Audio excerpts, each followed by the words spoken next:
अस्सलाम वालेकुम dear students. आज जो हमने चैप्टर स्टार्ट करना है वो हमारे पास है चैप्टर नंबर 7, वेक्टर्स का चैप्टर है और ये सेकेंड ईयर की बुक का पेज नंबर 325 है।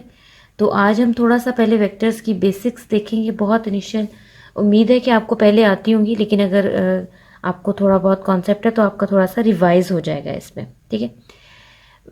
वैल्यूज़ आपके पास दो टाइप की होती हैं, एक वेक्टर होते हैं, एक स्केलर होते हैं। वेक्टर वो वैल्यूज़ होती हैं जिनको डायरेक्शन की ज़रूरत है, स्केलर को डायरेक्शन की ज़रूरत नहीं होती। ठीक है। जैसे स्केलर वैल्यू में आपके पास वेट आ जाता है, एज आ जाती है, ये स्केलर वैल्यूज़, इनमें डायरेक्शन नहीं चाहिए।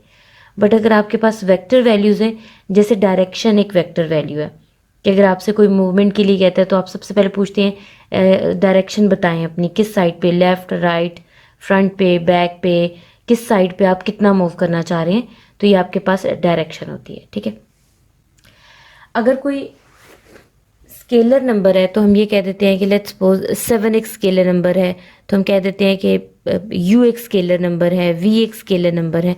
स्केलर नंबर्स को आप इसी तरह डिनोट करते हैं, a b c हो गया, u v। लेकिन जो वेक्टर होता है उसके साथ आपको डायरेक्शन बतानी पड़ती है। जैसे अगर v एक वेक्टर है तो यहाँ इसके नीचे एक लाइन लगा दें, ठीक है, या आप एक उसके ऊपर एरो हेड बना दें, या आप v के ऊपर एक लाइन लगा दें, ठीक है, या आप इस v को थोड़ा सा बोल्ड करके लिख दें। तो ये वेक्टर लिखने के तरीके।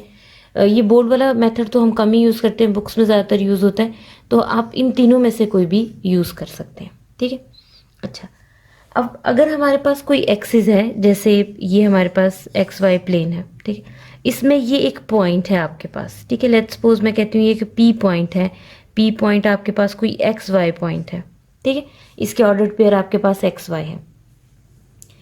इसको अगर मैं ओरिजिन से मिला देती हूँ, ठीक है, तो ये मेरे पास एक वेक्टर बन जाता है। वेक्टर कैसे बना कि ये आपको अगर मैं ये पॉइंट्स आपको बता दूं तो आप प्लेन में डिटेक्ट कर सकते हैं ये कहाँ पे है। ठीक है। इसकी डायरेक्शन ओरिजिन से पी की तरफ, तो ये आपके पास एक वेक्टर बन गया। वेक्टर की टेल आपके पास हमेशा यूजली ओरिजिन की तरफ होती है, पोजीशन वेक्टर की, और ये आपके पास इसका हेड है। हेड जो इंडिकेट करता है एग्जैक्ट पॉइंट की लोकेशन। ठीक है। हम कहाँ से मेजर करें वो आपकी टेल बताती है। ठीक है। ये मेन दो वेक्टर के पार्ट होते हैं। तो हर वो पॉइंट जो ओरिजिन से अटैच होगा वो वेक्टर हमारे पास पोजीशन वेक्टर होता है। ठीक है। जैसे ही हमारे पास पोजीशन वेक्टर ओ पी है, हम इसको ओरिजिन से मेजर करते हैं, तो ये आपके पास आ जाएगा पोजीशन वेक्टर ओ पी। ठीक है। अगर आप वेक्टर के हेड से मेजर करने लगे, यानी कि पी डायरेक्शन से जाएंगे, पी ओ, तो इसकी डायरेक्शन चेंज हो जाएगी, ये इस साइड पे आ जाएगी। ठीक है। तो ये हमारे पास आ जाएगा माइनस पी ओ के इक्वल आ जाएगा। सबसे पहले हम डिस्कस करते हैं कि एक वेक्टर को हम किस तरह से लिख सकते हैं। अगर हमारे पास एक वेक्टर गिवन है, जैसे ये ओ पी पोजिशन वेक्टर है, तो एक्स आई प्लस वाई जे, पहला पॉइंट ये आई और जे इसकी डायरेक्शन बताता है, ये एक्स एक्सिस में डायरेक्शन बताता है, ये वाई में। वैसे नॉर्मली एक्स और वाई आपके पास स्केलर क्वांटिटी है, तो जब आप आई और जे लगा देते हैं तो ये आपके पास वेक्टर क्वांटिटीज बन जाती हैं। ठीक हो गया। हर वेक्टर का मैग्नीट्यूड होता है। मैग्नीट्यूड का मतलब उसकी लेंथ, कि वेक्टर की लंबाई कितनी है। ठीक है। तो मैग्नीट्यूड कैलकुलेट करने का फॉर्मूला आपके पास होता है bar is equals to square root, ये जो एक्स की वैल्यू है इसका स्क्वायर, और ये जो y की वैल्यू है प्लस इसका स्क्वायर। तो ये आपके पास मैग्नीट्यूड आ जाता है किसी भी वेक्टर का।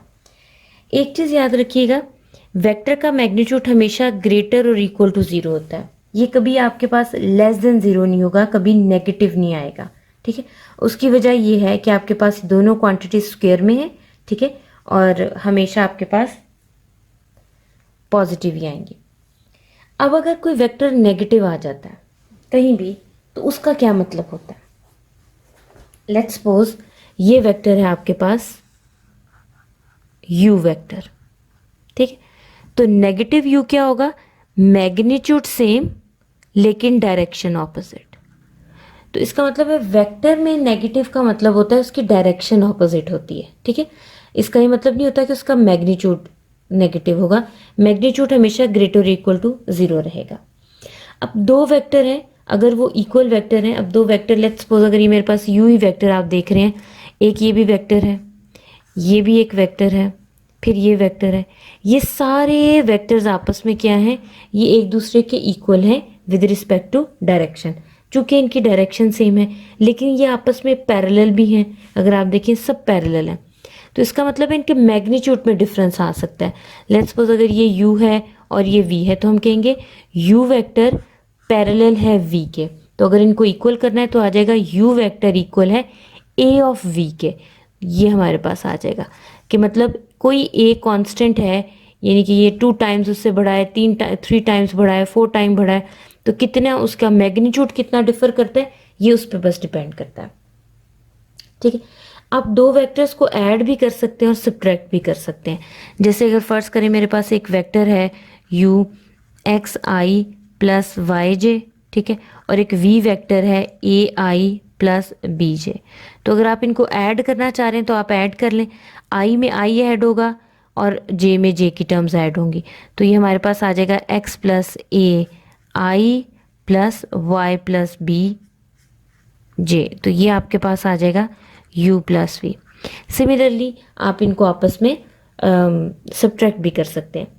कोई एक कांस्टेंट नंबर अगर आप वेक्टर्स के साथ मल्टीप्लाई करना चाह रहे हैं तो वो भी आप मल्टीप्लाई कर सकते हैं, तो वो दोनों टर्म्स के साथ मल्टीप्लाई होगा।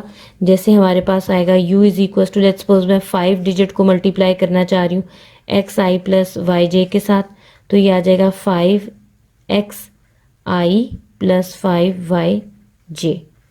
ठीक है, तो ये भी हमारे पास आप नेगेटिव नंबर के साथ भी कर सकते हैं, बस उससे ये फर्क पड़ेगा कि उसका डायरेक्शन चेंज हो जाएगी।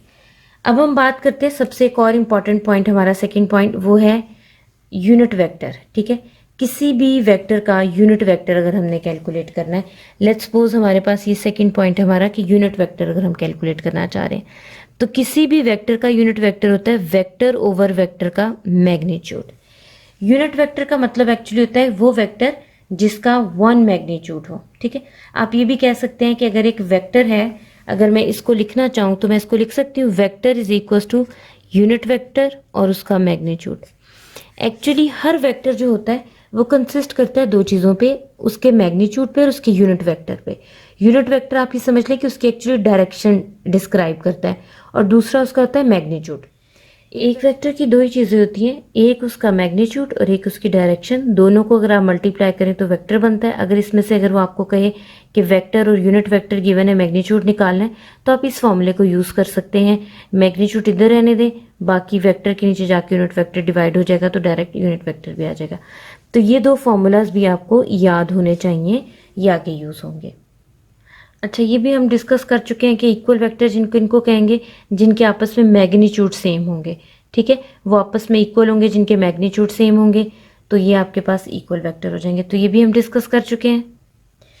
अच्छा, अब एक और चीज़ है कि अगर हमारे पास ये एक्स वाई प्लेन है, इसमें दो हमारे पास पॉइंट्स हैं सी और डी, ये इनको हम अगर ओरिजिन से मिला दें तो पोजीशन वेक्टर बन जाते हैं, और ये सी डी एक वेक्टर आ गया।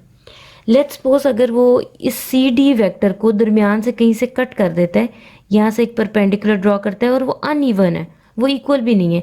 लेट्स सपोज ये ए रेशो बी से कट करता है, ए और बी आपस में इक्वल भी नहीं है, यानी कि 4 और 5 की रेशो, और वो आपसे कहे कि ये वेक्टर फाइंड आउट करें, सी और डी गिवन है, तो ये वेक्टर बताएं आपके पास क्या होगा। ठीक है, तो हम इस रेशो को कहते हैं, ये रेशो पी और क्यू रेशो है। ठीक है, इसका पोजीशन वेक्टर हमें पता होना चाहिए, इसका पोजीशन वेक्टर हमें पता होना चाहिए। ठीक है, तो वो जो फाइंड आउट करना है ना पॉइंट, उसको हम कहेंगे कि आर पॉइंट है हमारे पास। तो उसका फॉर्मूला हमारे पास क्या हो जाएगा, R is equal to Q A plus P B divided by P plus Q. ठीक है, तो इसको हम रेशो फॉर्मूला भी कहते हैं, ये रेशो फॉर्मूले के नाम से भी आपको मिल जाएगा। ये पेज नंबर आई गेस शायद 333 पेज पे आपके पास ये 7 चैप्टर में आपको सेकेंड ईयर की बुक में डिटेल से मिल भी जाएगा, इसका प्रूफ भी। तो ये था छोटा सा एक वेक्टर्स का इंट्रोडक्शन, जहाँ जहाँ आपके पास अब वेक्टर्स के जो नए फॉर्मूलाज या नई टेक्निक्स यूज़ होती जाएंगी, वहाँ वहाँ मैं आपको साथ साथ वीडियोज़ में बताती जाऊँगी।